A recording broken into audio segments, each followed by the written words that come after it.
I miss the lighting of the lamp, but then there's a lot of light around this school. Whenever I visit here, they show me stars all around. I'm sure they show the stars to the kids also in broad daylight, in positive sense. Dr. Jayesh Ranjan spoke by standing here, so I thought I'll just stand in his footsteps. I'm not going to stand in for him, but I thought this is a good place for good photographs as well. The closest thing that comes to my mind when we talk about sports so much in detail is entrepreneurship. As you understand, entrepreneurship is something pretty new to a lot of families, a lot of societies, parents in our country. In the sense that you need to have parental faith when you allow your child to take the path of entrepreneurship. You need societal faith in you in order to venture into entrepreneurship. There are a lot of gaps there. We are conditioned to believe that academics, getting a job and building your career along what you studied is what is supposed to be the most accepted social norm. So we are conditioned to believe that that's something we should always try and do it. But when it comes to entrepreneurship, there are several doubts. You are not supposed to deviate. More importantly, this part of the country, especially Andhra and Telangana, we prepare lots of youngsters for engineering and medical and nothing beyond actually. Slowly and steadily, now it is moving beyond engineering and medical. Multidisciplinary education, multidisciplinary academic careers are being built slowly. So this is the closest in comparison that comes to my mind when we talk about sports. Sports is also like that, lingering somewhere in your mind that it is not complete, that it is not going to offer you some stability in your career if you make that as a choice. And therefore, the exposure to sports itself is very, very minimal. And the allied problems are multifold in the sense that when you don't understand it in its entirety, you will also not see what kind of pathways it possibly can lead to. The way we have not understood entrepreneurship, in the similar manner, I think we are not able to understand sports also. In my view, there are a large number of problems in this country. One of the problems is sporting problems. Now, this country can be divided into two large categories, urban and rural. We are not going to talk about rural because this is the school which is going to solve urban problems or problems in the urban India. So if we come to urban Indian problems, I was going through one survey. It's called Puma Nielsen Sports Survey. It says that children in school, they play sports for roughly about 82 minutes per week, whereas they are supposed to do that for at least 420 minutes per week, which is the current less than 1.5 hours per week, which is supposed to be 7 hours per week. That is minimum, mind you, that's bare minimum that we are supposed to do. It is because the overriding emphasis that we place on academics, regular, traditional, well understood academics, the studies that we study or the studies that we have always studied, there is a huge importance for that. I think when this idea was looked at, I felt very, very happy when Dr. Jyoti ma'am invited me to this, and even before that we've had about 2-3 rounds of long conversations on telephone. There is a friend of mine who lives in this city who is an entrepreneur into real estate. He has a child who plays cricket. The child is roughly around 9 years or 10 years old. So that child is excessively focused on cricket, and these people do not have any problem of taking the risk of sending the child to a cricket academy and ensuring that he pursues that path. There's no problem as such at that home. But the father called me and said, "Sir, we have a issue like this and we need some kind of a backup." The backup is for learning and, getting to know the other facets of education. Then I thought there are many schools that are existing, but no one has come forward with a clear-cut agenda and a program like this that would bridge academics and sports and also give us some kind of faith that you can believe in sports in a holistic manner. So with that doubt, with that query and with that problem on hand, I called Dr. Jyoti ma'am. I did not know at that time that Dr. Jyoti was coming up with this initiative. So I narrated the entire problem, and she told me that send that boy or the parent to me, I will handle that. And then in the same breath, she told me that she's going to come up with this kind of an initiative, which is a risk in itself. She has taken a big step. That is your Vikrama. That's your bold step. Like MS Dhoni, by quitting as a ticket collector in a railway station, he has gone into the world of cricket full time. That is his Vikrama. So Dr. Jyoti's Vikrama is this one. So very, very good. Big round of applause to her. I was pleasantly surprised. Is it a coincidence or she's talking about something? But it was not coincidental. She came across, or the school came across to me in a manner that this has been studied for a while now. Slowly, steadily, they were looking at it, they were researching it, and she talked about Mr. Bhushan Thakur.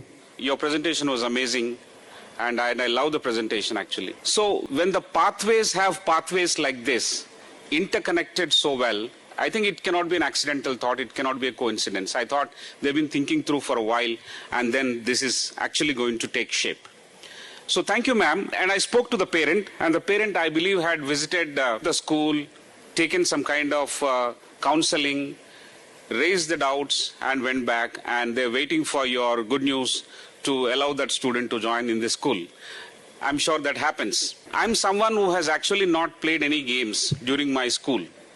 It is not because my parents did not allow, but I studied in a school that was extremely good. It is as good as Shriram Universal School. We had a large playground supported by a big mountain. It's like a mountains of support to that large playground. And it's a Christian convent school that I studied. The teachers and the principal who teach us on a regular basis, they used to have weekly staff versus students matches of football, basketball, cricket, so on and so forth. And I suddenly used to see some of my classmates or batchmates giving a very tough competition to the teachers and the principal. You know where the answer lied? The answer lied in the fact that 20% of our class was in boarding school. 80% of us were not in boarding school. Loosely it is called day scholars. These 20% guys were always well built. They were ready to face any challenge.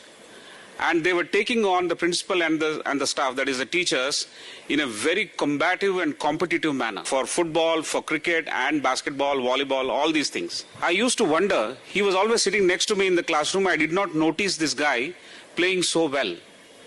But then it is the school that gives you those kind of opportunities to display that spirit of, playing and the spirit of competing, more importantly, than mere participation. I realized that the boarding school has changed the persona of large number of friends who studied along with me, and I track them now very, very consciously where they are in terms of their careers, in terms of how do they behave when they face some tough situation in life, personal, professional, so on and so forth. Do they respond very differently from those guys who have actually not played consistent sports? The answer is yes. There is a marked difference between the 80% and the 20%. The 20% are quite resilient. The 20% are pretty strong physically as well. In between, I used to play like a mistake with the 20% guys in the football, and we were dribbling. One day, I told there used to be one guy, we used to call him Carl Lewis. He looked like Carl Lewis, so he's not Carl Lewis. So he's a hostler, and he's known for actually playing the football extremely well. He was dribbling the ball away and snatching it away from anyone who came his way. So while he took the ball away from me, I just shouted at him, "Arey, I am your side, give the ball back to me." So he gave ball back to me, and he realized that he made a mistake. Actually, I was lying. So he made a mistake and he gave the ball to me. Not that I'm going to go and hit the goal. He realized very quickly because somebody else told him that this fellow is on the opposite side. So he managed to very swiftly and deftly take away the ball from me, and he finished the goal himself. So the fun is in playing, in competing, and in putting yourself on the field and enjoying that part of life.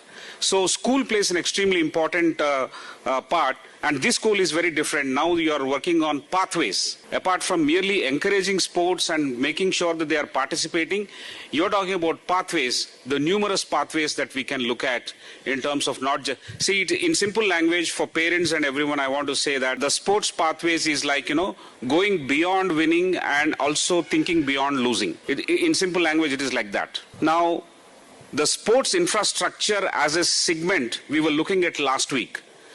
I do my podcast every Friday, some of you know that, and we were talking to Mr. Anil Kumar Suravaram. He is the founder and MD of Great Sports Tech Limited.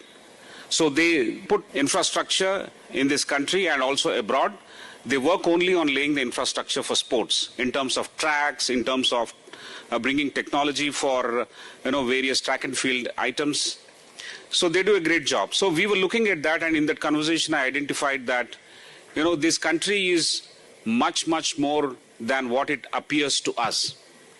There are a lot of people who are already working on constraints and building that sporting culture. Like entrepreneurship as a culture, if it becomes part of our society, in schools and in societies, sporting should become a culture, and that is already being done by a large number of people. The northeastern part, where we have 5 universities in this country, in northeastern states, the land available is limited. There is a restriction there. So they're going for vertical stadiums.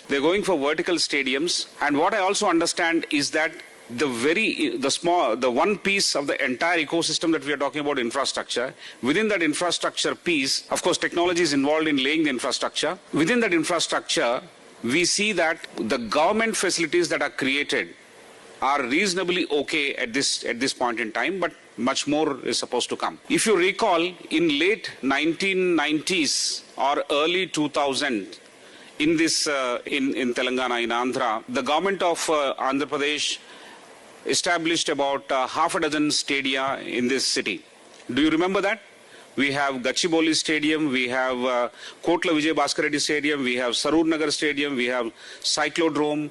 Likewise, we have many stadiums that are established. The infrastructure was there. So in the conversation, we were thinking that, these stadiums, this infrastructure should be multi-purpose, multi-sport, and sometimes non-sport, so that the viability is understood and grasped properly. For example, the huge infrastructure that you build for sports need not be only used for sports. You can give it for convocations, you can give it for weddings, you can give it for musical concerts. Likewise, when you identify these lateral opportunities within the infrastructure that you have created, then it will do well for all of us who are involved. More infrastructure means that you have ready facilities to take on and ready facilities for you to participate in the games. You get trained and you go forward. Of course, the exposure is created in terms of creating competitions, in terms of holding tournaments, so on and so forth. These are easily understood. But when you look at sports like the way we look at entrepreneurship, the ecosystem which Mr. Bhushan has talked about is pretty interesting, as I said. You don't just talk about, winning. You don't talk about just, clinching some award, not just a medal, not just becoming a champion, but the huge landscape that's available for us connected to sports, from sports media to sports analysis to sports as a business, sporting as a very important mindset.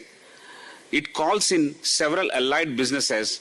The current estimation of $2 billion US, which is for Indian sports economy, that pie will definitely grow. Large number of people who are inspired by the schools like this, if they enter into this ecosystem pretty early in school stages, I'm sure that pie of $2 billion US is going to grow, and then we will turn this potential into a greater possibility.